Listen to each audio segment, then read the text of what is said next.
5 choses qui rendent la prière puissante. Amen. Il y a des prières et des prières. J'ai dit, il y a des prières et des prières. Toutes les prières n'ont pas la même force. Si tu veux voir le Seigneur, tu as besoin de la sanctification. Tu as besoin de marcher dans la sanctification. Il y a la repentance. Quand on accepte Jésus, quand on se repent, tu es pardonné. Mais la sanctification, ce n'est pas une seule fois. C'est une marche. C'est une vie. Tu marches dans la sanctification. Les chrétiens se comportent comme si Dieu est vieux. Il a vieilli. Il a fait beaucoup de choses. Oui, c'est bien, on va applaudir. Mais aujourd'hui, quand même, il a des cheveux blancs, la barbe. C'est faux. Dieu ne change pas. Dieu ne faiblit pas. Dieu ne vieillit pas. Il est le même hier, aujourd'hui, éternellement. Tel il était, tel il est aujourd'hui, tel il sera demain, éternellement. Parce qu'il n'a pas changé. Il est alpha et oméga. Alléluia. Gloire à Dieu. Qui aime la prière? Qui a déjà prié et qui n'a pas été exaucé? Seulement ça. C'est vrai. Ce n'est pas un péché de ne pas être exaucé.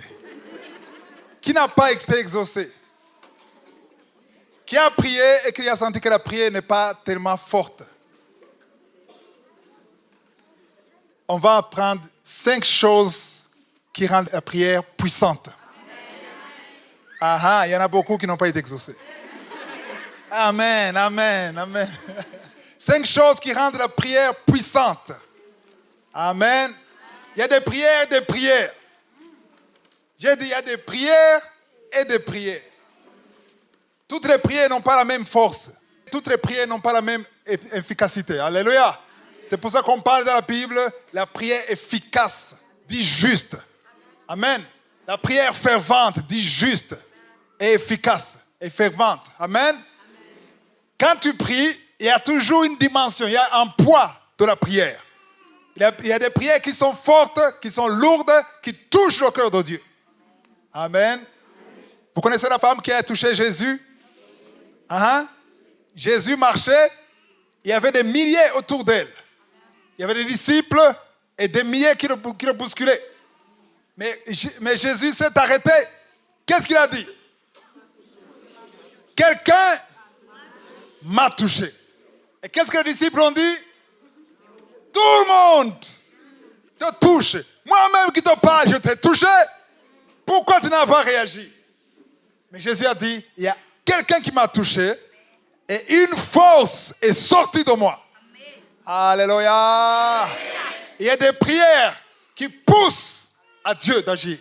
Il y a des prières auxquelles Jésus ne peut pas rester là. Il doit se lever. Alléluia. Parce que tu as touché quelque part. La femme se disait, si seulement je touche Jésus, je serai guéri. Jésus n'a pas imposé les mains.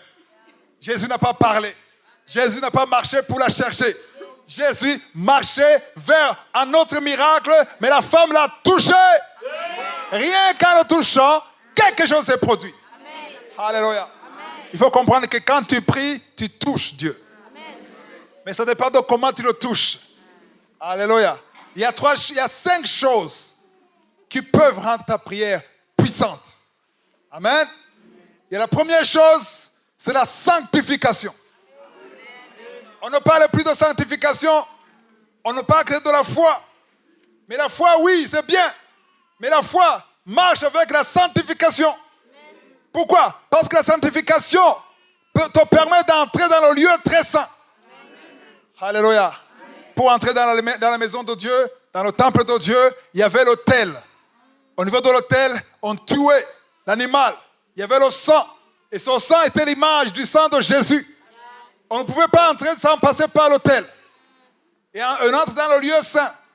Et dans le lieu saint, on prend les sacrifices des enfants d'Israël, on prend ça, on entre dans le lieu très saint. Le lieu très saint, il n'y avait que le souverain sacrificateur qui entrait. Pas n'importe quel sacrificateur. Est-ce qu'il y a des sacrificateurs ici? Je n'ai pas demandé de pasteur. Parce que beaucoup croient que sacrificateur veut dire pasteur. ou prêtre. Mais je dis sacrificateur. Il y en a ici? Oui. Quand la Bible parle de sacrificateurs, on parle de ceux qui ont accepté Jésus. Ceux qui sont nés de nouveau. Nous sommes tous des sacrificateurs. Alléluia. Amen. Mais celui qui est entré dans le lieu très saint, c'est le souverain sacrificateur. Qui est l'image de qui? De qui? De Jésus. Maintenant, aujourd'hui, tu peux entrer, mais ce n'est pas toi qui entres, tu entres en Jésus. Aïe, aïe, aïe. Nous sommes mieux que les sacrificateurs de l'Ancien Testament. Parce que les sacrificateurs de l'Ancien Testament, ils n'entraient pas. Il n'y a que le seul souverain sacrificateur qui est entré. Mais nous aujourd'hui, alléluia, nous aujourd'hui, on entre à travers Jésus. Parce qu'en lui, je dis en lui, ou par lui, on peut entrer. Je dis pas, vous n'êtes pas content d'entrer. Si vous saviez ce qui se trouve dedans. À l'intérieur, il y a la présence de Dieu. À l'intérieur, il y a la présence de Dieu. À l'intérieur du lieu très saint, il y a l'arche de l'alliance. Parce que chaque fois qu'il y avait l'arche de l'alliance, il y avait la victoire. Chaque fois qu'Israël combattait avec l'arche de l'alliance, chaque fois, tous les jours, quand ils étaient sur le combat, et qu'ils avaient l'arche de l'alliance, ils avaient la victoire. Sauf une seule fois, quand ils avaient péché. Quand ils avaient le péché, l'arche de l'alliance n'a pas agi. Ils avaient l'arche de l'alliance, mais ils ont perdu la guerre alors qu'ils ont l'arche de l'alliance. Toi aussi, tu peux te dire, je porte Jésus, mais tu vis dans le péché. Tu n'es pas dans la sanctification et cette vie pécheresse peut bloquer la main de Dieu. Amen. Une seule personne a dit Amen. Pourquoi? Parce qu'elle ne veut pas entendre parler de sanctification dans l'église. Il veut entendre la foi qui déplace les montagnes. Oui, cette foi, elle est excitante, c'est bien. Mais il faut ajouter la sanctification. Parce que sans la sanctification, la Bible dit, personne ne verra quoi? Le Seigneur. Ah oui, il faut en parler. Si la Bible dit que personne ne verra le Seigneur, pourquoi est-ce que vous voulez qu'on n'en parle pas? On veut voir le Seigneur. Moi, je veux voir le Seigneur. Qui veut voir le Seigneur? Si tu veux voir le Seigneur, tu as besoin de la sanctification. Tu as besoin de marcher dans la sanctification. Il y a la repentance. Quand on accepte Jésus, quand on se repent, tu es pardonné. Mais la sanctification, ce n'est pas une seule fois. C'est une marche. C'est une vie. Tu marches dans la sanctification. On a parlé de quoi avant? De la chair qui doit être crucifiée. Amen. Il y a des choses qui meurent aujourd'hui, d'autres qui meurent l'autre jour. Et chaque jour, on tend vers la perfection. La Bible dit, vous tendez vers la perfection. On n'est pas parfait, mais on est parfait à travers Jésus. Parce que quand on entre dans la prière, au nom de Jésus, quand on loue, on adore à travers Jésus, alléluia, ça dit que Dieu voit Jésus, il nous voit à travers Jésus. Je me souviens en 93, vers la fin, quand j'ai donné ma vie à Jésus. En fait, Dieu m'a parlé, ce n'était pas dans une croisade. Dieu m'a parlé, je cherchais Dieu. Je ne sais pas, je cherchais Dieu, je ne savais pas où le chercher. Partout on parle de Dieu, je cherchais. Et un jour, quelqu'un qui est né de nouveau, un cousin, il est venu à la maison. Je lui ai demandé de me parler. C'est quoi Jésus? C'est quoi être né de nouveau? Et ce qu'il m'a expliqué, il m'a expliqué du sang de Jésus. Il m'a parlé du sang de Jésus. Il m'a dit, quand tu es sauvé, Dieu ne te voit pas directement. Alléluia. Dieu ne te voit pas directement. Il a utilisé les lunettes. Il a parlé, Dieu a des lunettes. Le sang de Jésus, c'est comme les lunettes. Alléluia. Dieu te voit saint à travers les lunettes qui est le sang de Jésus. Et le sang de Jésus te sanctifie. Alléluia. Et c'est ça qui a ouvert mes yeux. Je me suis dit, j'ai besoin de ces lunettes. J'ai besoin de ce sang.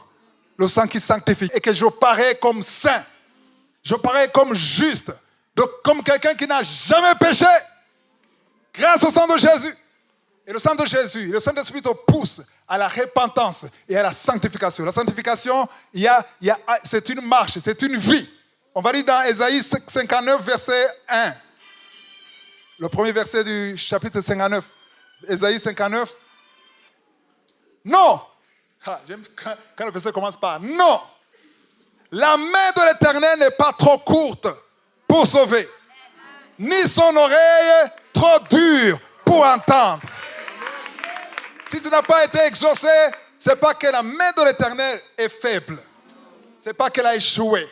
Ce n'est pas que Dieu n'a pas entendu. Ce n'est pas que son oreille ne fonctionne pas. Ça veut dire deux choses. Ou bien ce n'est pas le temps de Dieu, ou bien il y a le péché.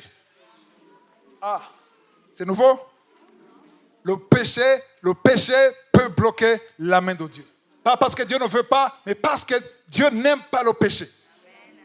Dieu aime, je le dis souvent, Dieu aime les pécheurs. Il les aime. Oui. Non. Si. Tu es pécheur. Quand Dieu aime les pécheurs, mais il déteste. Dis déteste. Il déteste le péché. Alléluia. C'est pour ça que Jésus, quand il était sur la terre, chaque fois qu'il parlait de Dieu, il ne disait pas Dieu. Il disait qui? Qui? Mon Père. Mon Père qui est aux cieux. Mon Père peut envoyer des anges, des légions. Mon Père, moi et mon Père, nous sommes un. Mais un jour, il était sur la croix. Qu'est-ce qui s'est passé? Tes péchés et mes péchés sont allés sur lui. Et il était rempli des péchés depuis Adam jusqu'à ce qu'il va revenir. Tous ces péchés, toutes ces fornications, tous ces adultères, tous ces mensonges étaient sur Jésus. Et Dieu le Père a tourné le dos. Il s'est éloigné de Jésus. Et Jésus, au lieu de dire mon Père, il a dit mon Dieu. Ça a changé. Le langage a changé. On ne parle plus de Père maintenant. On parle de Dieu. Et je te souhaite que ton Dieu devienne ton Père. Ne vois pas seulement ton Dieu. Il faut qu'il y ait une relation entre père et fils, père et fille. Que tu sentes que tu es son enfant. C'est la première fois et la seule fois que Jésus a dit mon Dieu, pourquoi m'as-tu abandonné? En fait, Dieu n'a pas abandonné Jésus. Il s'est écarté du péché. Parce que sa main n'était pas courte pour sauver, ni son oreille pour entendre. Verset 2. Mais ce sont vos crimes qui mettent une séparation. Vous comprenez ça? Une séparation entre vous et votre Dieu. Ce sont vos péchés qui vous cachent sa face et l'empêchent de vous écouter. 1 Pierre chapitre 3 verset 12. Car les yeux du Seigneur sont sur les justes et ses oreilles sont attentives à leurs prières. Qui sont les justes? Ceux qui ne pêchent jamais? Ceux qui ne trébuchent jamais? C'est ceux qui sont lavés et justifiés. J'aime beaucoup le mot justifié. Ils sont justifiés par le sang de Jésus. Amen. Ils sont attentifs à leurs prières, mais la face de l'Éternel du Seigneur est contre ceux qui font le mal. Donc la première chose, c'est quoi? La sanctification. Alors ta prière sera encore plus efficace si tu es dans la sanctification. S'il y a quelque chose qui t'accuse dans ton cœur, il faut te repentir. Il faut arranger ça avec Dieu. Il faut reconnaître tes faiblesses. Tu as essayé, ça n'a pas marché. Mais reconnais ça. Viens devant Dieu. Dis Seigneur, j'ai besoin de ton aide. J'ai essayé, ça ne marche pas. Aide-moi. Alléluia. Alléluia. Il faut parler à Dieu. Ça, c'est la première chose, la sanctification. La deuxième chose, c'est l'humilité dans la prière. Alléluia. L'humilité dans la prière. Qui prie ici? Je sais que tout le monde prie. Je savais que tu aurais fait ça. Elle est toujours là. La première fait ça. Nous prions tous. Mais toutes les prières ne sont pas des prières dans l'humilité. Il y a des prières. J'ai déjà enseigné dans Kangoka la foi orgueilleuse. Qui a suivi ça? La foi orgueilleuse. Il y a ceux qui ont la foi. Une grande foi, mais plein d'orgueil. Ça devient une mauvaise foi. Moi, j'ai la foi qui déplace les montagnes. Moi, je ne peux pas tomber malade. Non. C'est pour vous. Moi, non. Jamais. Jamais. Pourquoi est-ce que tous, ce sont des symptômes, mais moi, je ne peux pas tomber malade. Ça, c'est la foi orgueilleuse. Parce que Jésus n'a pas été crucifié pour qu'on ne tombe pas malade. Dans Isaïe, on ne dit pas ça. Il a été crucifié pour que nous soyons guéris par ses maîtrissures. On ne tombe pas malade, mais on est guéri. Nous recevons la guérison par ses maîtrissures. Parce que ce corps que nous portons, ça entre parenthèses, ce corps que nous portons est encore corruptible. 1 Corinthiens 15, on parle du corps incorruptible. C'est très différent. Le corps incorruptible, si j'avais un corps incorruptible, je pouvais traverser ce mur. Parce que quand Jésus était sur la terre, amen, il n'avait jamais péché. Mais quand il est ressuscité avec un autre corps. Parce qu'un jour, il était déjà mort. Ils ont appris qu'il est ressuscité. En train de parler, il est là. Que la paix soit avec vous. Où est-ce qu'il est passé? La porte est fermée. Il pouvait passer à travers le mur.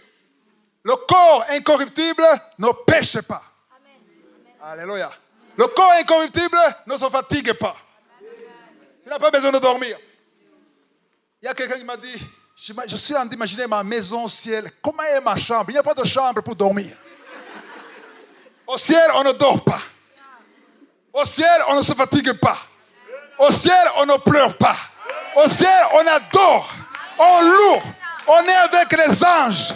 Au ciel, il n'y a pas de larmes. Il y a la joie éternelle.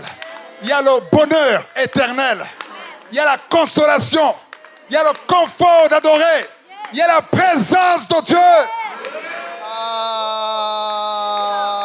La sanctification te montre qui tu es.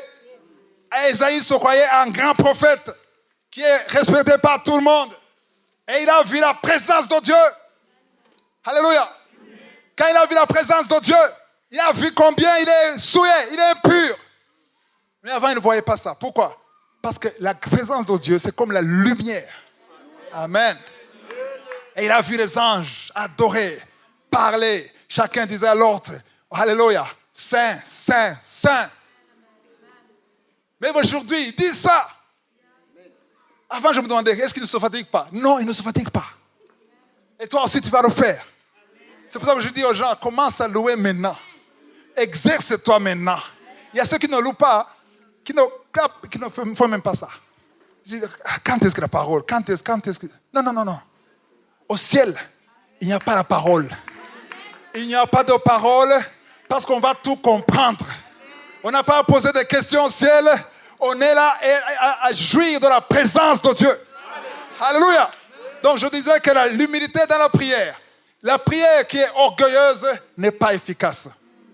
La prière qui est orgueilleuse, c'est quand tu veux menacer Dieu, demander des explications à Dieu.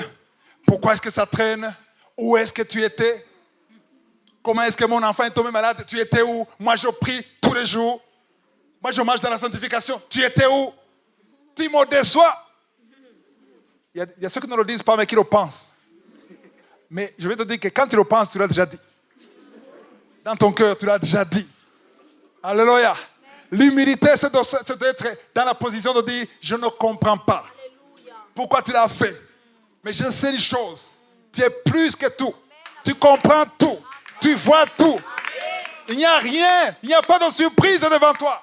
Tu es au contrôle. Alléluia. Ça me fait mal, mais tu restes Dieu. C'est ça l'humilité, la prière de l'humilité. Il faut l'humilité dans la prière. Il y a des prières qui éloignent, qui poussent à Dieu de s'éloigner de toi. Comme Dieu s'est éloigné de Jésus quand il y avait le péché sur lui. Amen. Le péché était sur Jésus. Pourquoi? C'est pas qu'il avait péché, c'est pour que le péché qui était sur lui soit crucifié. Sur la croix. Amen. Il y a des prières qui éloignent Dieu, la présence de Dieu. On va voir l'exemple que j'aime beaucoup dans la Bible. C'est dans Romains 4, verset 18. C'est Abraham, on parle d'Abraham. Amen. Abraham, espérant contre toute espérance. Comment est-ce qu'on explique ça? Dans d'autres versions, c'est plus explicite. Il avait l'espérance de choses qu'on ne pouvait pas espérer. J'essaie d'interpréter ça. Espérant contre toute espérance. Amen. Autrement dit, il avait la foi qui était devenue la confiance. Ah, vous ne comprenez pas. J'essaie d'expliquer. Il y a la différence entre la foi et la confiance. Si je demandais qui font confiance à Dieu, tout le monde fait ça. Il a déjà fait. Mais quand tu expliques la confiance, tu vas réfléchir avant de lever la main. La foi, tout le monde ici a la foi. Même ceux qui ne sont pas encore entrés vraiment dans le Seigneur. Il dit, je crois qu'il y a un Dieu. Même le voleur dit, Seigneur, merci de m'avoir protégé. Parce qu'il a la foi. La question, ce n'est pas la foi, c'est la nature de la foi. Alléluia. Avoir la foi, c'est bien. Mais Pierre, Jésus a dit, j'ai prié pour toi. Parce que le diable, il voulait faire quoi? Il voulait faire quoi? Pourquoi? Parce que ta foi, pour que quand ta foi sera forte, va et fortifie tes frères. Parce que la foi, ça vacille. Vous saviez ça? La foi est comme ça. Aujourd'hui, tu es fort ou forte. Dans 2 semaines, tu es down. Qui n'a pas vécu ça? Nous tous, il y a des moments de faiblesse. C'est pour ça qu'il y a le Kangoka tous les jours, surtout le mardi, pour réveiller, pour ranimer la foi, pour restaurer ce qui est mort. Alléluia. La parole donne la foi. La foi vient de ce qu'on entend. Et ce qu'on entend vient de quoi? De la parole. La foi, ça peut être comme ça ou comme ça. Aujourd'hui, tu peux être fort dans la foi. J'y crois. J'ai la foi, je retiens ça, je saisis ça. Et demain, je dis, oh Seigneur, si seulement je pouvais aller au ciel. La foi, c'est des hauts et des bas. Haut et bas, haut et bas, haut et bas. Alléluia. Et la confiance, c'est haut, haut, haut, haut, haut, haut, haut, haut, haut, haut. La confiance, ça ne diminue pas. La confiance, c'est comme la montagne. C'est inébranlable.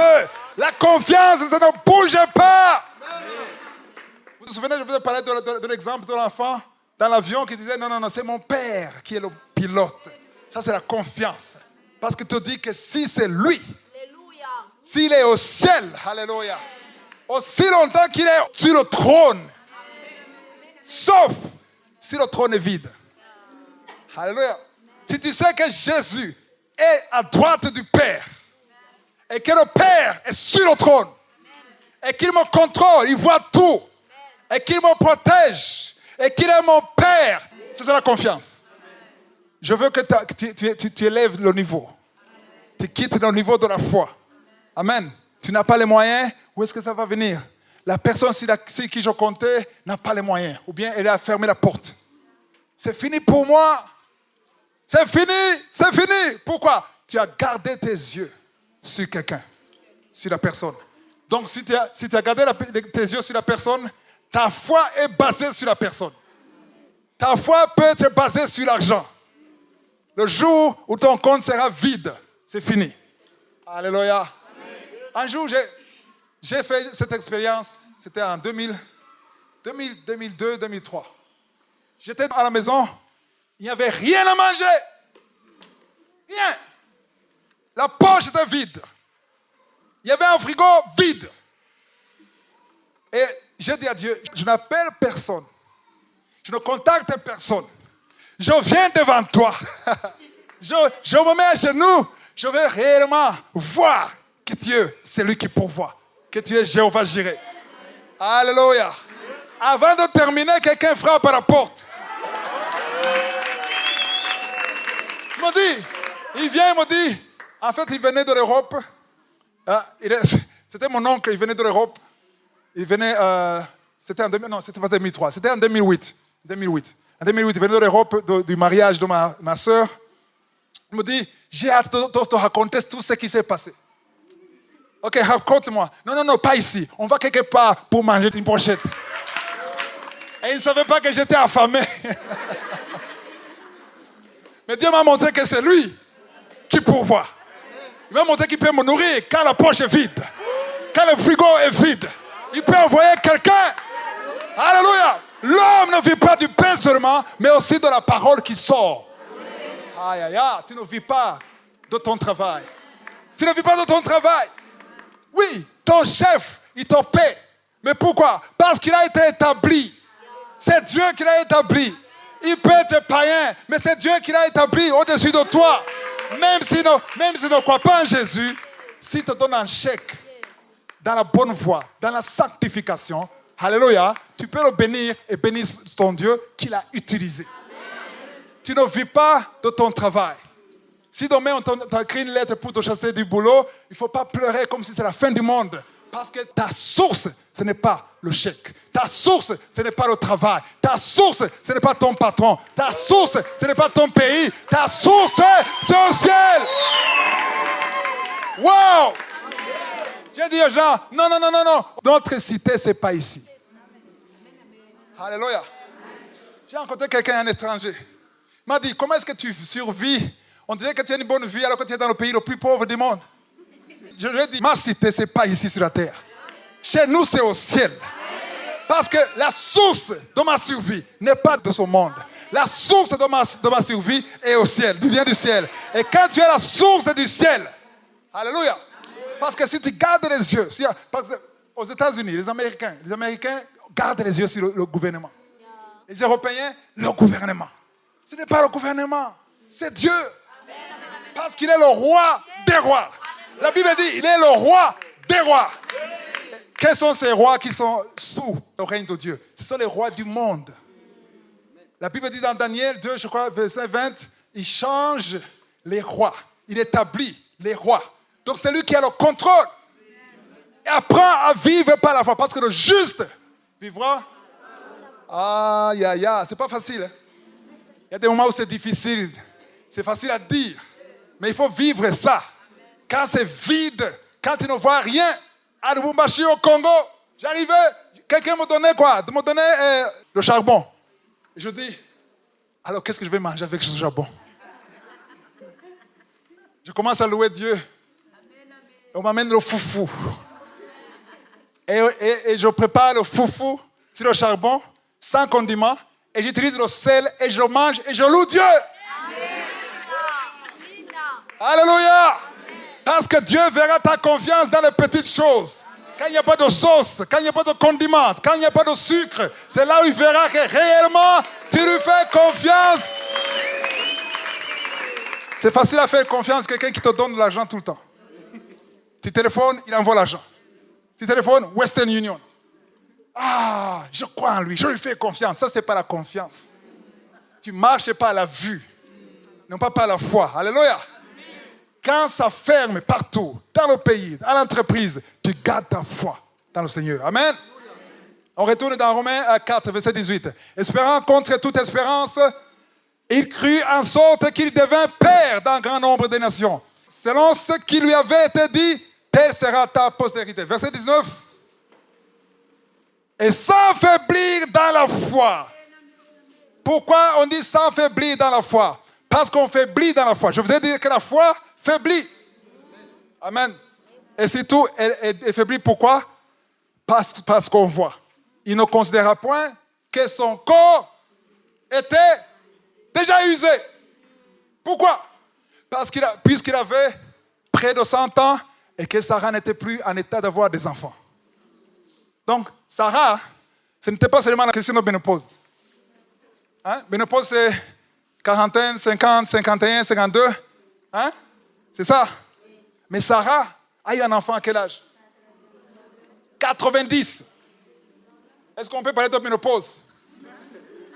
Je cherche le mot. Qui peut m'aider? Double ménopause. Ménopause plus. C'est pour ça que chez la foi, on a déjà 34 ans, 36 ans, on aura même 40 ans dans Kanguka. Pourquoi? Parce que Dieu a fait 90 ans. Il y a une femme de 90 ans. À l'époque, on se mariait à 18 ans. 19 ans, 20 ans au maximum. Amen.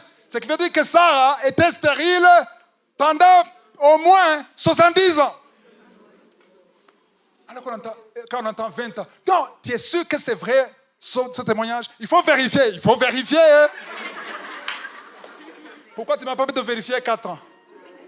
Tu m'as dit de vérifier 20 ans et pas 4 ans. Tu sais pourquoi? Parce que tu ignores qu'il y a 70 ans dans la Bible. Amen. S'il y a 70 ans, je ne suis pas surpris de 20 ans. Et je ne serai pas surpris de 40 ans.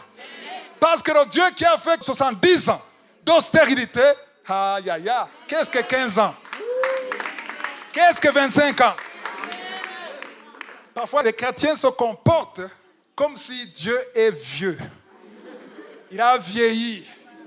Il a fait beaucoup de choses. Oui, c'est bien, on va applaudir. Mais aujourd'hui, quand même, il a des cheveux blancs, la barbe, c'est faux. Dieu ne change pas. Dieu ne faiblit pas. Dieu ne vieillit pas. Il est le même hier, aujourd'hui, éternellement. Tel il était, tel il est aujourd'hui, tel il sera demain, éternellement. Parce qu'il n'a pas changé. Il est alpha et oméga. Il n'a pas de commencement, il n'a pas de fin. Alléluia. C'est difficile de parler de son nom. Quand on parle de je suis, c'est parce que nous avons lu la traduction. En réalité, on n'a pas de nom. Il est comme Yahweh. Si on comprenait la grandeur de Dieu, la puissance de Dieu, la magnificence de Dieu, on ne serait pas étonné qu'une femme de 30 ans puisse tomber enceinte. Pourquoi est-ce qu'on est étonné? C'est vrai. Oh non, c'est terrible. Il faut vérifier si c'est vrai. Tous ces gens qui me disent qu'il faut vérifier, c'est parce qu'ils n'ont pas la foi. Parce qu'ils ne me disent jamais de vérifier à 5 ans. Quelqu'un qui a des maux de ventre, on ne vérifie pas. Des maux de tête, on ne vérifie pas. Qui a une douleur sur la jambe, on ne vérifie pas. Mais quelqu'un qui a le sida, attention! Pourquoi? C'est ça la grandeur de ton Dieu en toi. C'est comme ça que tu vois ton Dieu. Amen. Si on te dit que... j'aime parler de Bill Gates. Parce que c'est le Bill Gates qui est connu dans le monde. Les plus riches aujourd'hui ne sont pas connus. Les Elon Musk ne sont pas connus. J'aime parler de Bill Gates. Parce que Bill Gates, c'est quoi? C'est le numéro 3. Maintenant, il a des centaines, plus de 150 milliards de dollars, un seul homme. Si on te dit qu'il t'a envoyé 10 000 dollars, tu seras étonné qu'il puisse t'envoyer toi. Mais tu ne seras pas étonné qu'il puisse envoyer 10 000 dollars. Parce qu'il a des milliards. Comment est-ce que tu vois Dieu? Amen. C'est pour ça qu'Abraham, sans faiblir dans la foi, il ne considéra point son corps, que son corps était déjà usé. Il y a une chose, quand on parle d'Abraham, l'Abraham qu'on parle ici au verset 19, c'est l'Abraham qui a mûri, qui a grandi dans la foi. Parce qu'avant, il était comme la plupart d'entre nous. Quand il avait 75 ans, il a affaibli dans la foi. Maintenant, on est en train de parler d'un Abraham qui a été fortifié, qui a une foi qui est partie de la foi à la confiance. Amen. Et si tu vas comprendre cet enseignement, tu vas passer de la foi à la confiance. Amen. Quand Abraham était encore au niveau de la foi, il a affaibli. Mais quand il est arrivé au niveau de la confiance, il ne pouvait pas faiblir. Alléluia. Alors, je fais un peu marche arrière. L'Abraham qui était encore au niveau de la foi, il a dit, attends, Dieu nous a dit qu'on aura un fils. Mais un problème, ma chère Sarah, elle est stérile. Non seulement, elle est stérile, mais elle est ménopausée. Elle est ménopausée. Mais, attends, elle avait encore des désirs.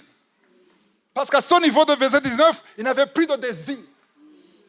Oui, vous connaissez l'histoire. Quand l'ange a dit l'année prochaine, à la même heure, tu auras un enfant. Moi, je n'ai plus de désir. Et mon Seigneur, c'est foutu. Il ne peut plus. Il est impuissant. Mais ici, à 75 ans, Abraham, il pouvait avoir des rapports avec sa femme. Mais le problème, elle était stérile. Le deuxième problème, ménopausée. Alors la femme a dit, je me dis à deux, elle a dit, tu sais, elle disait toujours, mon Seigneur, on va nous prendre comme pour des menteurs. Le premier enseignement disait, laisse je suis, être je suis. Alors, ils ont essayé d'aider. Je retourne dans l'enseignement, le premier enseignement. Ils ont essayé d'aider je suis à être je suis. Comme aujourd'hui, il y a les chrétiens qui veulent faire des choses, tricher pour montrer, venir témoigner. Alléluia, j'ai le diplôme. Mais tu as triché. Tu as triché. Ça, ce n'est pas la gloire de Dieu. Tu veux aider Dieu à avoir la gloire. Non. Tu veux avoir un boulot et tu couches avec le patron. Ça, il n'y a pas de témoignage. On n'a pas besoin de ce témoignage. Parce que tu cherches la gloire de Dieu. Et la femme d'Abraham lui a dit, on peut faire quelque chose. En fait, toi, tu es normal. Tu es un peu vieux, mais tu peux. Tu peux connaître une femme. Et tu me connais, mais ça ne marchait pas. Alors, on a une jeune fille qui travaille pour nous. Hein? À l'époque, quand tu couchais avec ta servante, elle avait un enfant, et l'enfant était l'enfant du patron, de la tête de la maison. Alors, va, on va te donner l'annexe. Moi, je ne suis pas là, je ne te vois pas. Allez là-bas, chercher un enfant. Bonne idée. Good idea. Mais ce n'est pas God idea. Ce n'est pas l'idée de Dieu. C'est l'idée de Sarah. Et il a écouté l'idée. Il est allé avec la fille. Il a couché avec la fille. Il a péché. On ne donne pas la gloire à Dieu en péchant. Et il a eu l'enfant. Ismaël, il est là. Dieu dit non, tu n'as rien compris. Je n'avais pas besoin de ton aide. Toi et Sarah, vous n'avez rien compris. Je n'ai pas besoin de votre aide. Moi, l'Éternel, alléluia, je suis capable. Aïe, aïe, aïe. Je suis capable de créer un enfant. Pas comme Jésus. Hein? Parce que Marie, elle a eu Jésus sans homme. Non, pas comme Jésus. Avec vous deux. Dieu est puissant aux yeux des hommes, pas à mes yeux. Je suis vieille, je n'ai pas de désir. Ça, c'est ton problème. Moi, je suis. Laisse-moi être, je suis. Sarah n'y croyait pas. Elle s'est moquée des anges. Elle dit non, c'est pas possible. Et les anges étaient fâchés. Comment tu peux rire? Elle dit, je n'ai pas ri. Comment tu m'as pas ri? Je t'invite, tu as ri. Et Abraham s'affaiblit dans la foi. Parce qu'ici, le verset 19, il avait atteint la confiance. Amen. Il ne considéra point que son corps était déjà usé. Il ne considéra point qu'il était impuissant, qu'il était vieux. Amen. Puisqu'il avait près de 100 ans. Wow. 99 ans. Et que Sarah n'était plus en état d'avoir des enfants. Ça, c'est le verset 19. Le verset suivant, le verset 20. Il ne douta point, pas incrédulité. Il ne douta point, pas incrédulité au sujet de la promesse de Dieu. Pourquoi tu doutes? Quand Dieu a dit une chose, tu doutes. Pourquoi tu doutes? À cause des circonstances. Tu doutes à cause de ce que tu vois. Tu te demandes, est-ce que Dieu a réellement dit? C'est la voix que Satan a utilisée dans l'oreille de qui? Ève. Amen. Est-ce que Dieu a réellement dit? Il n'a pas douté au sujet de la promesse de Dieu, mais il fut fortifié par quoi? La foi donnant gloire à Dieu. Verset 21. Verset 21, j'aime beaucoup ce verset. Ayant la pleine, pas 20%, pas 30%, pas 40%, pas 60%, pas 80%, pas 99%, 100% de confiance. Conviction que ce qu'il promet, la foi orgueilleuse dit, écoutez, la foi orgueilleuse dit que ce qu'il promet, il doit l'accomplir. Qu'est-ce que vous lisez là-bas? Ça, c'est l'humilité. Wow. Vous n'avez pas compris. Quelqu'un qui a la foi orgueilleuse dit, il doit le faire, puisqu'il ne peut pas mentir. Ça, c'est l'orgueil. Seigneur, si tu ne fais pas ça, Shaouliako, on va dire que tu es un menteur. Tu auras honte. Attention. Ça, c'est l'orgueil. Tu t'assois sur le trône de Dieu. Il ne faut jamais menacer Dieu. Il faut t'humilier. Parce que ce qu'il promet, il a la capacité de l'accomplir. Abraham, il connaissait la promesse. Il a cru que ce qu'il a promis, pas il doit l'accomplir. Il ne doit pas l'accomplir. Il doit faire quoi? Il peut. Dites, il peut. Il peut l'accomplir. Alléluia. J'aime beaucoup ça. Il peut l'accomplir. Verset 20, on va dans Lévitique. Je vous montre une autre promesse. Ça, c'est important que vous compreniez que la promesse, Dieu a la capacité de réaliser la promesse. Ici, il y a une promesse, une grande promesse dans Lévitique, chapitre 20, verset 24. Il a dit, je vous dis, c'est Dieu qui parle ici. C'est vous qui posséderez leur pays, le pays de Canaan. Amen. Je vous donnerai la possession. Quelle promesse? Dieu dit, je vous donnerai la possession. C'est un pays où coule le lait et le miel. Avant, je croyais que le lait et le miel, c'est un langage burundais. J'ai trouvé ça dans la Bible. Où coule le lait et le miel. Je suis l'Éternel, votre Dieu qui vous est séparé des peuples.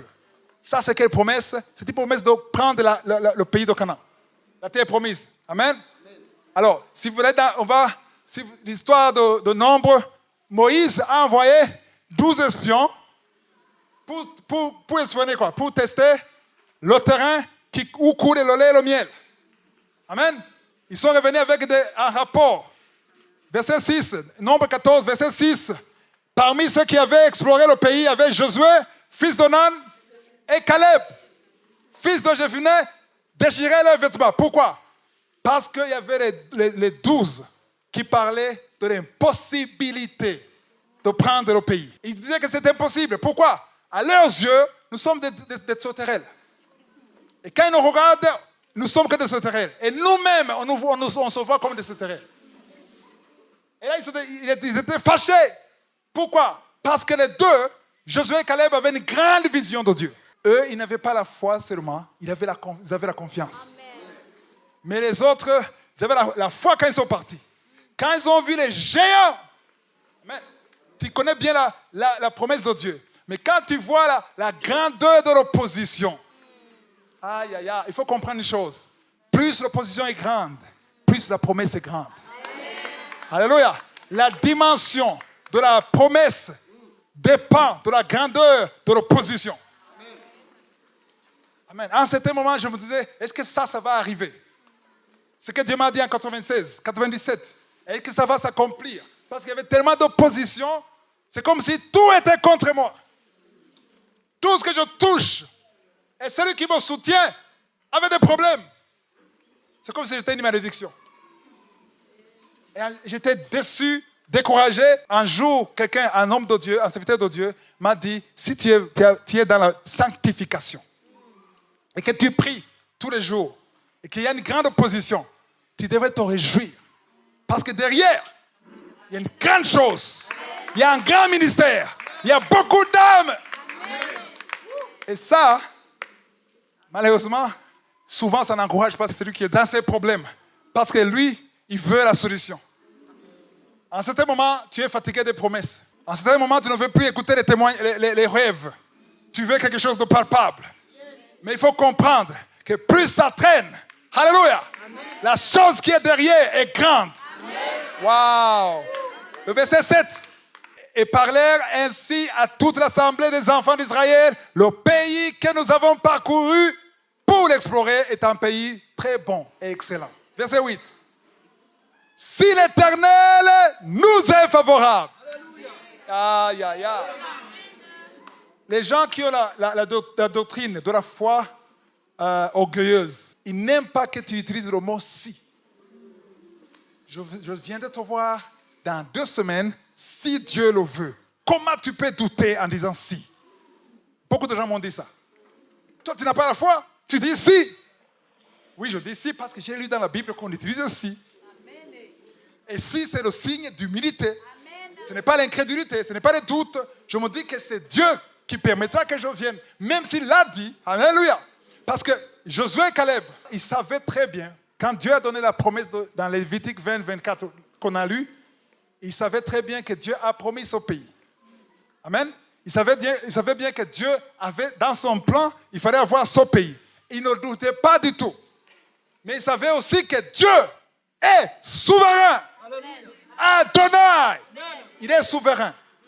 Il fait ce qu'il veut. Quand il veut. Comment il veut. À qui il veut. Il ne s'explique pas. Parce qu'il est Dieu. Aïe, aïe, aïe. Il faut t'humilier. Il a dit, si l'Éternel nous est favorable, si l'Éternel nous est favorable, il nous mènera dans ce pays. J'ai beaucoup aimé l'humilité de ces jeunes. Josué et Caleb.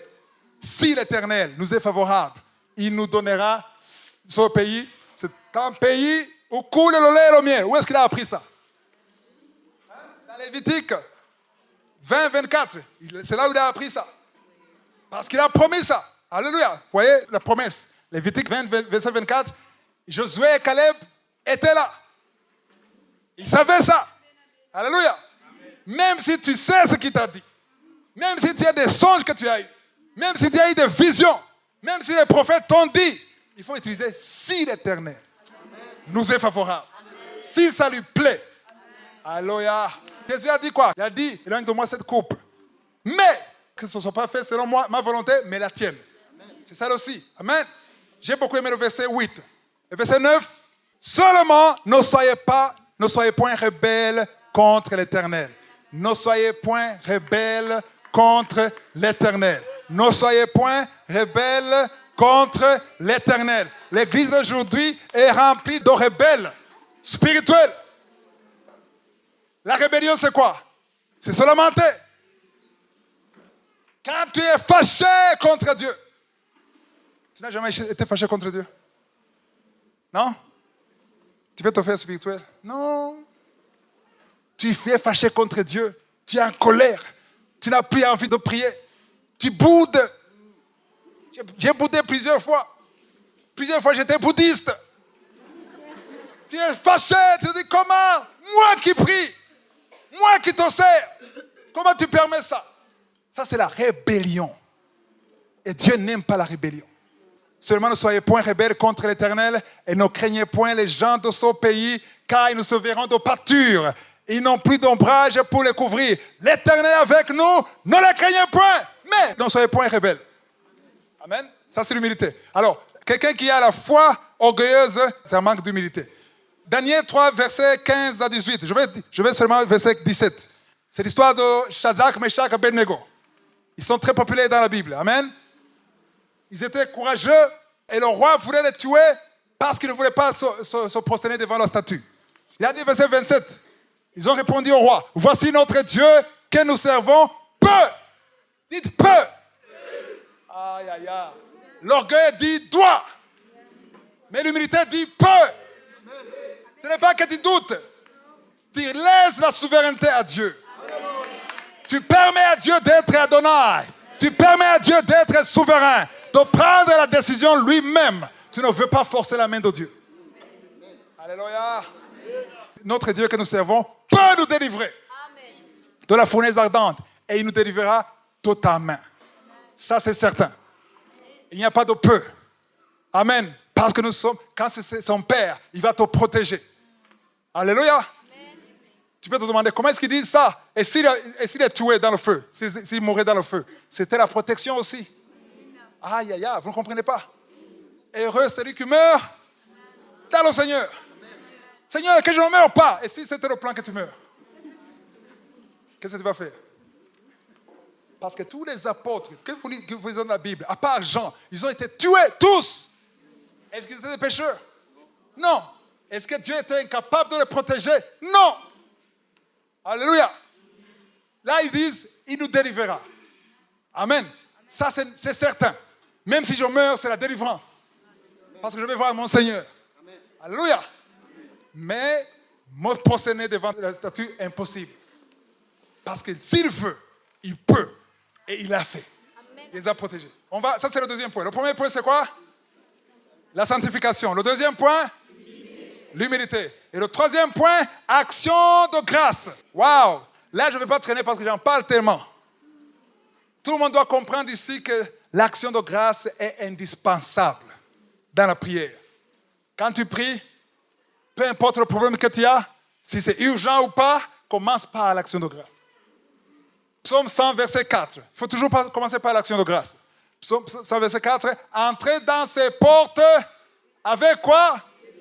Avec des lamentations? Avec des soucis?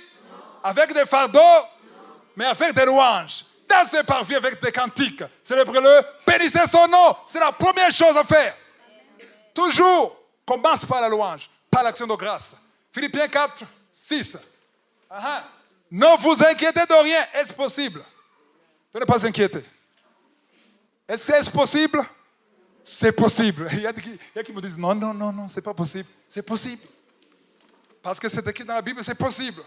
Mais, on dit mais, en toutes choses, peu importe les problèmes que tu as, en toutes choses, faites connaître vos besoins à Dieu. Par des prières, des supplications, dites avec des actions de grâce. Parce que quand tu oublies les actions de grâce, tu as oublié l'essentiel. En fait, les actions de grâce, selon Psaume 100, verset 4, c'est là où tu devais commencer. Tu commences par les actions de grâce. Amen. Chaque fois que tu te lèves le matin, avant de prier, peu importe le temps que tu pries, tu peux prier 30 minutes. Il y a ceux qui prient 30 minutes, il y a ceux qui prient 1 heure, ou 2 heures, ou plus. Mais peu importe le temps que tu passes dans la prière, commence par l'action de grâce. Amen. Pense à sa grandeur. Amen.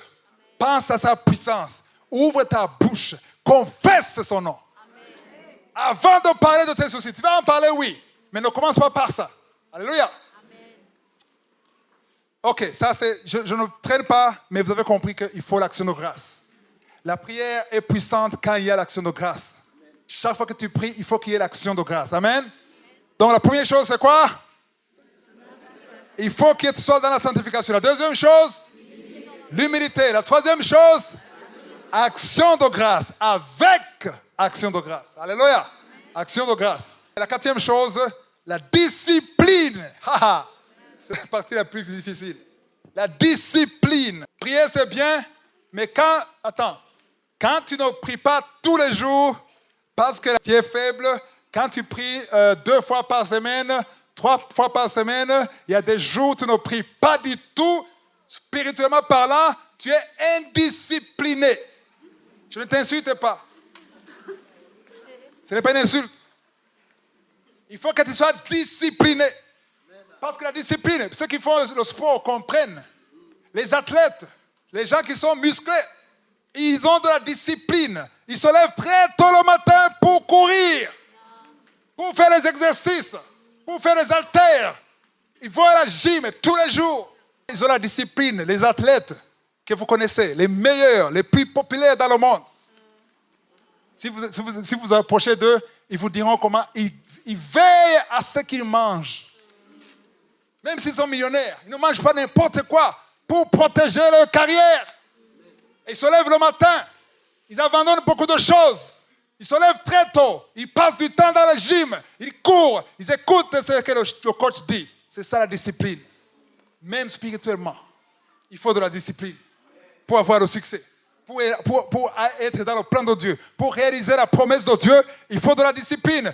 On va lire dans Ephésiens 6, 18. Faites en tout temps par l'Esprit toutes sortes de prières et de supplications.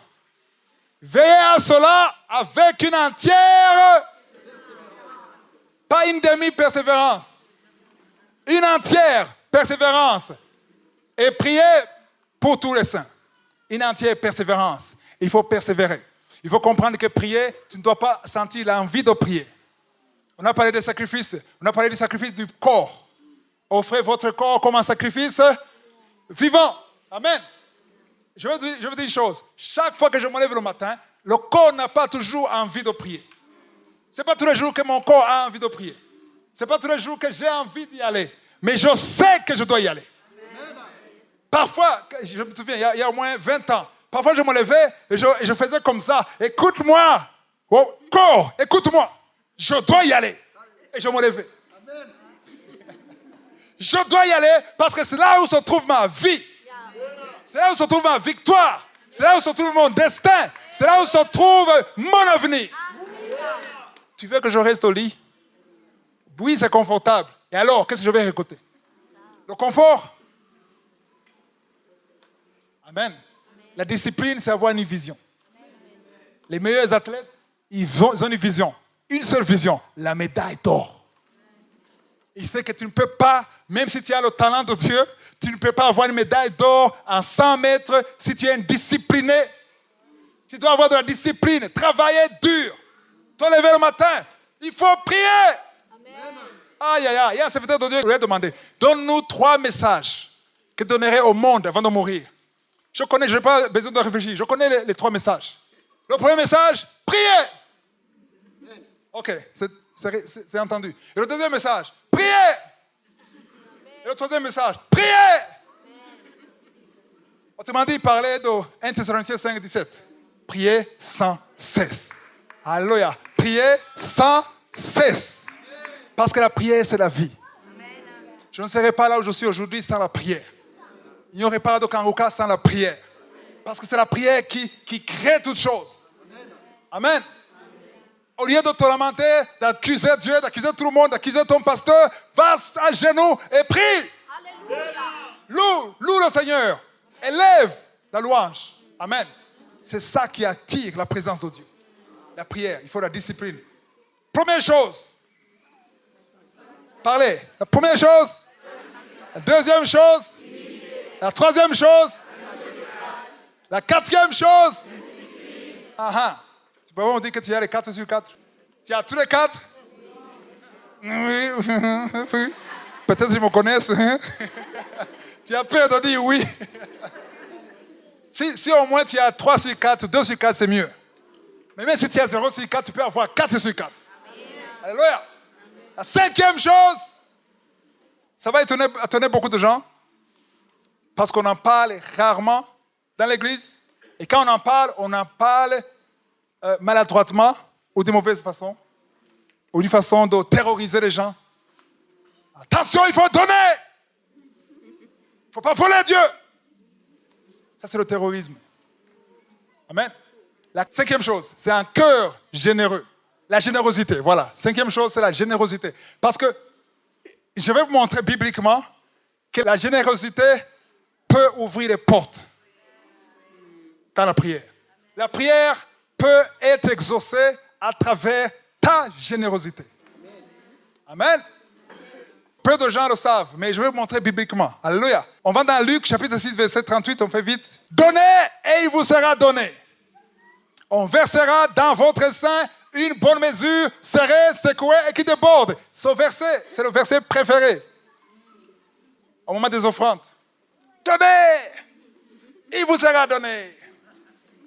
Une bonne mesure, serrée, secouée et qui déborde. Et on aime la partie qui déborde. Parce que quand ça déborde, tu peux donner aux autres. Secouée, c'est pour qu'on ait le niveau. On ne se trompe pas. Amen. Car on vous mesurera avec la mesure dont vous vous serez servi. Qui va vous mesurer? Qui va vous mesurer? Dieu. Il va vous mesurer avec quoi? Sur base de quoi? Sur base de la mesure dont vous vous serez servi. Autrement dit, il va tenir compte de ta générosité. Les anges de Dieu tiennent compte de ta générosité. Ce verset, normalement, on utilise seulement pour les offrandes, pour donner les actions de grâce. Amen. Mais je vais vous montrer que la générosité, ça va même au-delà de ça. Même dans tes problèmes qui n'ont rien à voir avec l'argent. Amen. Ok, on va dans Luc 7, verset 2. Ok, un centenier que j'aime beaucoup. Il y a beaucoup, on parle de 3 centeniers dans la Bible, mais j'aime beaucoup celui-ci. Parce qu'il avait un cœur qui aime Dieu. Il avait la vision céleste. Alléluia. Un centenier, un militaire romain qui n'est même pas chrétien, je veux dire qui n'est pas juif. Il avait un serviteur auquel il était très attaché et qui se trouvait malade sur le point de mourir. Verset 3. Verset 3. Ayant entendu parler de Jésus, j'aime beaucoup, ayant entendu parler. Tous ceux qui sont ici, ils ont entendu parler de Jésus. Tous ceux qui croient, ils ont entendu parler. C'est pour ça qu'il faut partager la parole. Parce qu'il faut que les gens entendent. Parce que la foi vient de ce qu'on entend. Il a entendu de Jésus, de ce qu'il fait. Il lui a envoyé quelques anciens des Juifs pour le prier de venir guérir son serviteur. Pourquoi il n'est pas allé lui-même? Pourquoi? Qui connaît ça? La femme cananéenne, vous avez entendu l'histoire de la femme cananéenne? Elle avait une fille qui était mourante, pas seulement malade. Amen. La femme est venue demander le miracle de Jésus. Alléluia. Amen. Et quand Jésus a vu la femme qu'elle est cananéenne, qu'est-ce qu'il a dit? Pas un mot, il n'a rien dit. Elle a insisté, elle a bloqué le chemin de Jésus, et elle a utilisé l'arme la plus puissante qui est l'adoration. Elle s'est prosternée devant Jésus. Amen. Et Jésus s'est arrêté. Il a dit, je suis désolé. Je suis désolé. Tu sais vraiment adorer mieux que ces gens, les milliers à côté de moi. Parce que c'est toi seul qui me bloque avec l'adoration. Mais il y a un problème. Tu n'es pas juive. Parce qu'à l'époque, les miracles étaient destinés aux Juifs. Avant la résurrection de Jésus, les miracles c'était pour les enfants de Jacob seulement. Nous, on a eu la grâce après sa résurrection. C'est pour ça qu'aujourd'hui, on entend les Togolais, les Gabonais, les Camerounais, les Burundais, les Rwandais, tout le monde. Les Français, les Américains. Pourquoi? Parce qu'il est mort et ressuscité. Ah, vous n'applaudissez même pas. On n'avait pas droit au ciel. On n'avait pas droit à la vie éternelle. On n'avait pas droit. Il n'y avait qu'Israël seulement. Mais aujourd'hui, nous sommes des Juifs spirituellement parlant. Nous avons la grâce. Nous sommes les enfants d'Abraham. Par la foi. Aïe, aïe, aïe. Pour moi, ça m'excite. Ça m'encourage d'être parmi les enfants d'Abraham. Alléluia. Alors, donc Jésus a dit à la femme, toi tu ne peux pas me demander ça. Pourquoi? Parce que tu es un petit chien. Ce n'est pas une insulte. On ne peut pas donner le pain aux petits chiens.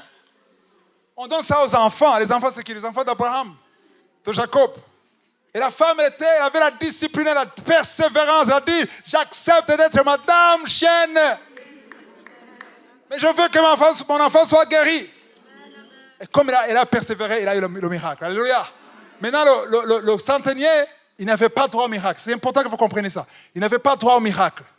Comme il n'avait pas droit au miracle, il a envoyé les anciens juifs qui sont acceptés. Allez parler pour moi. Parce que moi, en tant que Romain, je ne peux pas y aller. Verset 4. Ils arrivèrent auprès de Jésus. Écoutez ce qu'ils ont dit. Ils lui adressèrent d'instantes supplications pour un étranger qui n'a pas droit au miracle. Disant, il mérite que tu lui accordes cela. Comment est-ce qu'il mérite ça? Comment est-ce qu'il mérite ça? Parce qu'il est romain? Non, parce qu'il est généreux. Parce qu'il a la vision de Dieu. Parce qu'il aime le peuple de Dieu. Parce qu'il soutient l'œuvre de Dieu. Alléluia! Donc, ils ont dit à Jésus, il le mérite. Tu peux me dire, non, ils ont tort. S'ils avaient tort, Jésus a dit, vous avez tort. Arrière de moi, Satan. Comme il a dit ça à Pierre. Quand tu fais des choses qui ne sont pas correctes, Jésus n'hésite pas de te dire que tu as tort. Il a dit, verset 5, qu'est-ce que Jésus a dit? Ok, verset 5, car il aime notre nation Israël, et c'est lui qui a bâti quoi? Notre synagogue. La générosité ouvre les bénédictions. Pas seulement l'argent. Les gens croient que quand ils sont généreux, ils sont bénis financièrement. Non, c'est pas seulement ça. La générosité facilite la prière. La générosité ouvre des portes. Les anges interviennent pour quelqu'un qui est généreux. Amen. Voilà, ils ont expliqué pourquoi lui mérite que malgré qu'il y ait une loi qui bloque aux Romains d'avoir le miracle, lui il est différent des Romains. Parce que lui il n'a pas les yeux sur des idoles. Il croit en notre Dieu. Verset 6. Waouh. Jésus étant allé avec eux. Allez où? Il allait où? Pour guérir le serviteur du Romain. Est-ce que vous comprenez ça? Jésus allait faire un miracle à quelqu'un qui ne le méritait pas. Il n'a pas droit au miracle. Mais à cause de sa générosité, il allait le faire. Amen. N'étant guère éloigné de la maison, car le centenier envoie encore des amis juifs pour lui dire quoi? Seigneur, ne prends pas tant de peine, car je ne suis pas digne que tu entres sous mon toit. Verset 7. Alléluia. Ok. Même si on ne va pas au verset 7, vous connaissez l'histoire. On lui a dit, je n'ai jamais vu une telle grande foi, même en Israël, même en Jérusalem. Et cet homme, à la même seconde, son serviteur était guéri. Pourquoi? Parce qu'il était généreux. La générosité est une force. Alléluia. Tu peux prier des heures et des heures. Tu ne penses même pas à ton prochain. Tu ne peux rien donner. Même à Dieu, même aux hommes. Et tu veux que ta prière soit exaucée comment? Tu passes des heures. Ça ne marche pas. Dieu veut un cœur généreux. Parce que notre Dieu est généreux. Jésus a dit, soyez parfaits comme votre Père. Et soyez encore généreux comme votre Père est généreux. Amen. Actes chapitre 10, verset 1. Vous connaissez l'histoire de Corneille? Amen. Vous connaissez l'histoire de Corneille? Un autre centenier qui est différent de l'autre que nous venons de lire. Amen. Ce centenier, il était généreux. lui non plus ne connaissait pas Dieu. Amen. Il n'était pas juif. Mais on va lire le verset 4. Il a été visité par un ange. Verset 4, le regard fixé sur lui et saisi d'effroi, il répondit, qu'est-ce, Seigneur? Et l'ange lui dit, tes prières. Et quoi? Les aumônes, c'est quoi? C'est comme les offrandes. Amen. Les offrandes pour aider les pauvres, pour soutenir, pour la cause de Dieu. Tes prières et tes aumônes sont montées devant Dieu et s'en est souvenu. Amen. Aïe, aïe, aïe. Tes prières. Vous ne comprenez pas. L'ange n'a pas parlé des prières seulement. Toi, tu croyais que Dieu se souvient de tes prières seulement. Ce ne sont pas des prières seulement. Des prières plus les aumônes. Amen. Les prières plus la générosité. Amen. Les prières, quand ça monte avec la générosité, c'est une puissance. Amen. Ça attire la présence de Dieu. Ils sont montés devant Dieu et il s'en est souvenu. Le français, c'est pas bien expliqué. En anglais, en kiwuli, c'est bien. Il y a un mémorial. Il y a quelque chose de souvenir. Il y a un souvenir. Il s'en est souvenu. Parlons de souvenir. Tes prières et tes aumônes sont montées et sont devenues un souvenir. Amen. Est-ce que Dieu a un souvenir de toi au ciel? Quand tu pries, les anges vont au ciel. Est-ce qu'il y a un souvenir? Il n'y a rien. J'ai enseigné sur la banque céleste. Et il y a la banque céleste et la banque terrestre. Amen. Qui ont des comptes ici dans une banque? Tu as un compte. Ce n'est pas un péché d'avoir un compte. OK. Et il y a quelqu'un qui travaille dans une banque ici? Il n'y a personne? Il n'y a pas de banquier, tu travailles dans une banque. Il y a des comptes débiteurs et des comptes...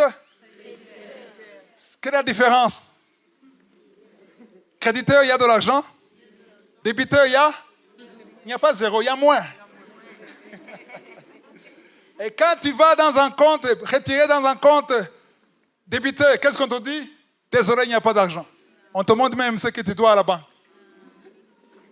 Et quand tu vas retirer, quand c'est créditeur, ça dépend du montant. Amen. Amen. Alors, quelqu'un qui est généreux, il est en train de financer, approvisionner le compte céleste. Et quand tu es dans des difficultés, les anges montent au ciel, là où la teigne et la rouille n'atteignent pas. Là où il n'y a pas de voleurs. Et ils vont voir ta situation bancaire du ciel. Et quand c'est débiteur, ils reviennent et disent, nous sommes désolés. Voilà, ça c'est pour vous montrer que les réalités ici, c'est l'image du ciel. C'est pour ça que Jésus a dit, il faut surtout penser et prendre soin de vos comptes du ciel. Là, il n'y a pas de voleurs, il n'y a pas de rouille, il n'y a pas de teigne. Parce que c'est protégé par le Seigneur. Amen. Donc c'est important. On a compris. Vous connaissez aussi l'histoire de Dorcas dans Acte 9:39. Acte 9:39. On parle de Dorcas ou Tabitha. Amen. Vous connaissez l'histoire? Elle était morte.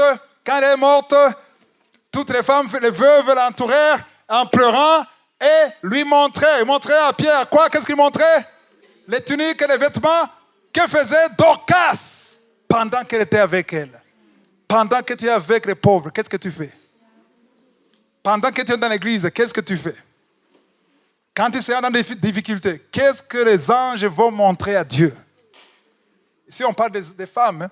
Mais là, spirituellement parlant, ce sont des anges.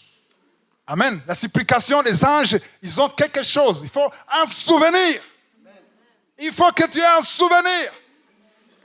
Quand j'enseigne ça, il y a des gens qui disent, ok, maintenant je vais commencer à donner comme ça, il y aura un souvenir. Et quand tu attends le souvenir, rien ne change, ton compte ne change pas, parfois même on te vire. Donc ça ne marche pas, je reste dans ma vie d'avant. Parce que tu es en train de spéculer. Avec les choses de Dieu, on ne spécule pas.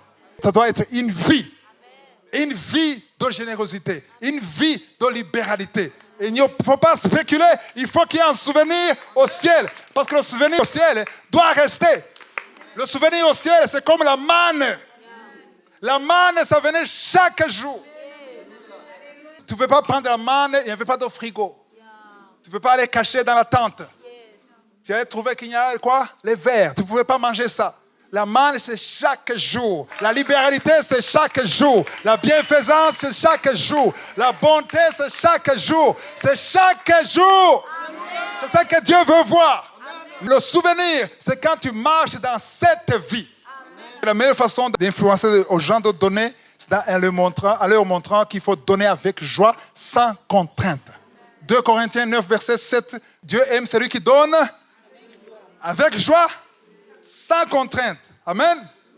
Quand on te pousse, on te force, on te terrorise, là tu ne donnes pas à Dieu. Tu donnes à un homme.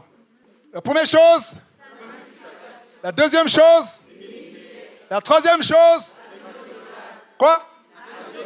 La quatrième chose, la discipline. La cinquième chose, waouh, on répète. La première chose, sanctification. La deuxième chose, humilité. La deuxième chose, action de grâce dans la prière. La troisième chose, la discipline. La cinquième chose, la générosité. Applaudissez pour le Seigneur. Alléluia. Alléluia. Quand tu mets les 5 choses en pratique, le Dieu qui a créé le ciel et la terre, il ne ment pas. Il est derrière sa parole. Jérémie 1, verset 12, je crois. Il est derrière sa parole pour l'accomplir. Tu ne peux pas mettre ces 5 choses en pratique et rester dans la misère. Amen. Je ne dis pas que tu seras riche, avoir des jets privés, mais tu seras dans le plan de Dieu. Tu seras dans ton appel. Tu seras dans la présence de Dieu. Alléluia. On va prier maintenant pour la parole. Si tu veux qu'on prie pour la parole, je te demande de te lever. Et tout ce que j'ai dit a de la valeur si tu acceptes Jésus comme ton Seigneur et ton Sauveur. Amen. Si tu décides d'accepter Jésus, tu peux marcher dans la sanctification. Parce que tu ne peux pas marcher dans la sanctification si tu ne te répands pas. C'est impossible. Amen. Tu ne peux pas faire des actions de grâce qui sont acceptées sans avoir accepté Jésus dans ta vie. Ta générosité, c'est bien. Mais il faut que ça soit fait dans le Seigneur. Amen. Tout ce que tu fais, l'action de grâce, l'humilité, il faut d'abord accepter Jésus. Amen. Pourquoi je demande de te lever la main? Et toi aussi, il y a les deux. Si vous voulez accepter Jésus, à la fin, approchez-vous d'eux. Amen. Et si vous êtes sur YouTube, il y a un téléphone à la fin. Écrivez sur WhatsApp, sur le téléphone. Et un serviteur de Dieu va vous aider pour accepter Jésus. Et commencer une nouvelle vie avec le Seigneur. Amen. C'est là où les 5 choses auront de l'efficacité. Et ta prière sera puissante. Amen. Maintenant, on va prier pour 2 choses. On va prier pour ceux qui veulent que cette parole ait une vie. C'est bien d'entendre ça, mais tu as besoin de la grâce de Dieu, la puissance du Saint-Esprit pour pouvoir vivre ça. Les 5 choses. Amen. Et la deuxième chose, si quelqu'un est malade, on va prier. Parce que le matin, le Seigneur a montré qu'il y a des gens qui vont être guéris ce soir. Et ici, et sur YouTube. Il y a même quelqu'un qui va suivre ça sur la radio. Peut-être, j'ai entendu qu'il y a 2 radios au Togo, je ne sais pas dans notre pays, mais il y a quelqu'un qui sera guéri du rhumatisme à la radio, à travers cette prière. Amen. Alléluia. Tout dépend de ta foi. Et tout dépend de la façon dont tu vois Dieu. Amen. Le Dieu qui a donné un enfant à une stérile de 70 ans, il est ici. Un homme de 99 ans, il a pu avoir un enfant. Ce Dieu est ici. Alléluia. On va prier. Si tu veux la prière, lève la main. Amen. Lève la main.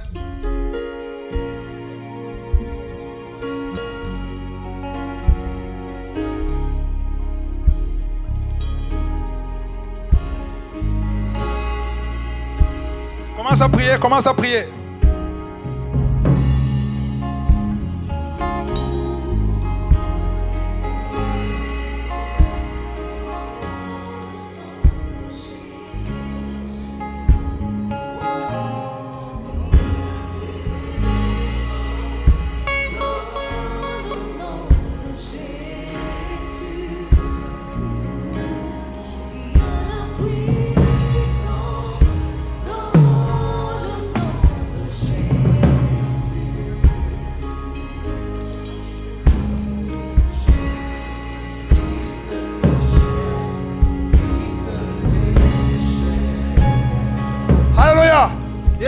puissance dans le nom de Jésus pour briser les chaînes.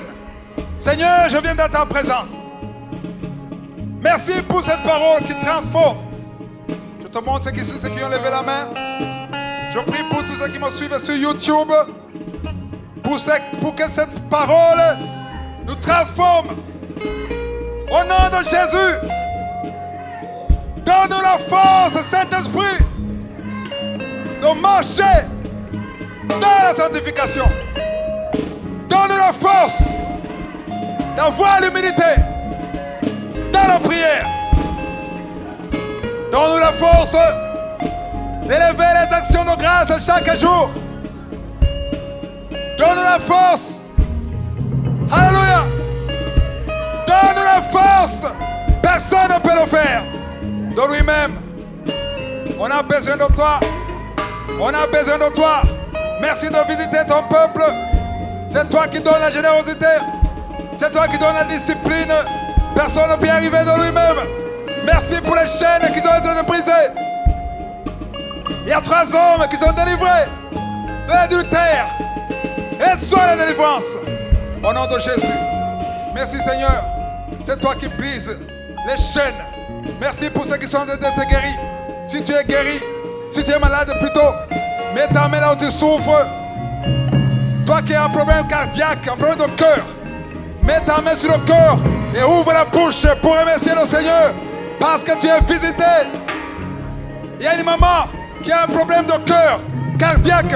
Tu es guéri au nom de Jésus. Il y a au moins 3 personnes qui souffrent de diabète. Merci Seigneur pour la visitation. Toi qui as un problème, tu as un problème au niveau de la cheville. Mets ta main sur la cheville parce que le Seigneur te visite.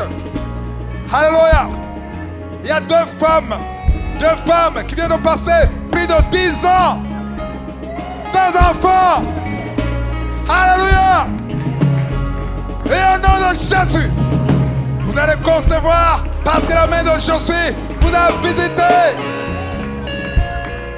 Il y a une femme qui prie pour un enfant et tu vas avoir 2 enfants, des jumeaux.